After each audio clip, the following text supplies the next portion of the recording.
What's up guys, ¿qué tal chicos? Welcome to the video. En el video resumen de hoy vamos a darle un repaso al past simple. El pasado simple es el tiempo verbal que utilizamos para hablar de acciones que ocurrieron en el pasado. Lo primero que tenemos que tener muy claro aquí es que hay dos grupos principales de verbos. Los verbos regulares, los regular verbs, y los verbos irregulares, los irregular verbs. Los verbos regulares son aquellos a los que únicamente tenemos que añadir ed al final del verbo para formar su pasado. Es decir, del verbo work, el pasado será worked, y del verbo play, el pasado será played. Una cosa importante aquí es que esta forma verbal en pasado va a servir para todas las personas. Es decir, es diferente de lo que hacemos en presente, aquí no tenemos que añadir ni ese ni ese, este pasado nos va a servir para cualquier persona. Es decir, podemos decir, I worked as a Spanish teacher in Australia, yo trabajé como profesor de español en Australia, o puedo decir, he worked in Brazil last year, él trabajó en Brasil el año pasado. No siempre es tan sencillo como añadir ed al final, hay alguna pequeña excepción, pero eso lo explico en el vídeo largo porque si no, alargo demasiado este resumen.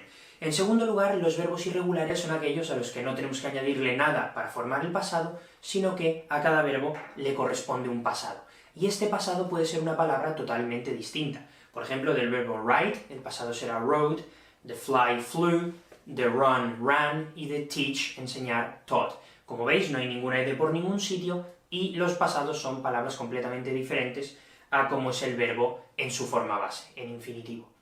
Llegados a este punto aparece la duda más común en este tema. Profe, ¿cómo sé si un verbo es regular o irregular?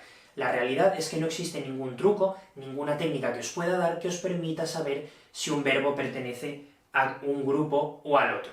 La realidad es que mi recomendación, y la de cualquier profesor, es que os los aprendáis de memoria, porque aunque puede parecer aburrido, es con diferencia la forma más efectiva y más rápida de hacerlo. A nada que os aprendáis 10 pasados irregulares al día, al cabo de una semana, repasando, por supuesto, los verbos de los días anteriores, al cabo de una semana sabréis 70, que eso es más que suficiente para un nivel básico y está bastante bien para un nivel intermedio.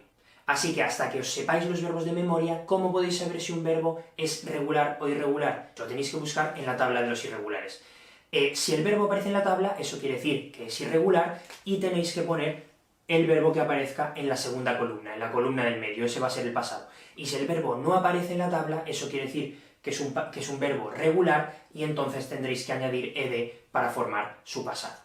Bien, vamos ya con las oraciones. Como siempre, 3 tipos de oraciones: afirmativas, negativas y preguntas. Las afirmativas son muy sencillas, simplemente tenemos que poner la persona que hizo la acción y luego seguidamente el verbo en pasado. En este caso, como el verbo call es un verbo regular, no aparece en la tabla, pues simplemente tenemos que poner la ed para formar el pasado.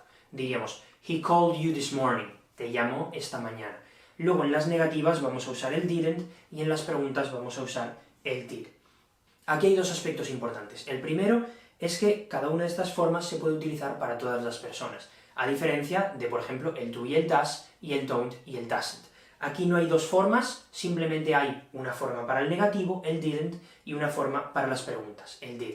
El segundo aspecto importante es que cuando utilicemos tanto el didn't como el did, luego el verbo principal, la acción de la frase, no va a ir en pasado, va a ir en infinitivo. ¿Qué es un infinitivo? Pues el verbo en su forma base, el verbo tal cual es. Por ejemplo, en este caso, como el verbo call, llamar, es su forma base, es el verbo tal cual es, pues diremos he didn't call, no he didn't called. Como veis, no lleva la ed.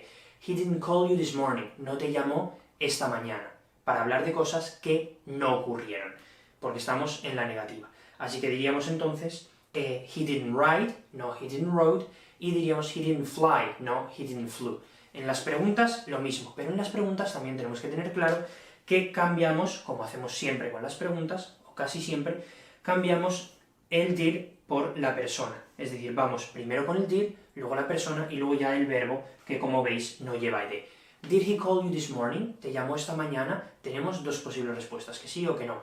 Yes, he did, si la respuesta es que sí, o no, he didn't, si la respuesta es que no. Como la pregunta va con el did, las respuestas breves también irán con el did. Entonces, ¿para qué se utiliza este tiempo verbal? Como ya he dicho, para acciones que ocurrieron en pasado, pero tienen que ser acciones terminadas y que ocurrieron en un momento concreto del pasado. También lo vamos a utilizar para hablar de acciones que ocurrieron en el pasado de forma sucesiva. ¿Qué quiere decir esto? Pues cuando ocurrió primero una acción, terminó y después ocurre otra. Si yo digo, por ejemplo, I went to the supermarket and bought some snacks. Fui al supermercado y compré unos aperitivos, ¿no? Algo para picar. Primero voy al supermercado y una vez que estoy allí, es decir, la acción primera ya ha terminado, compro lo que sea, ¿no? O si digo, I went to the restaurant, I ordered some food and I paid in cash. Fui al restaurante, pedí algo de comida y después pagué en efectivo. Primero ocurre una, luego la otra y por último ya la acción siguiente. Todas en pasado simple.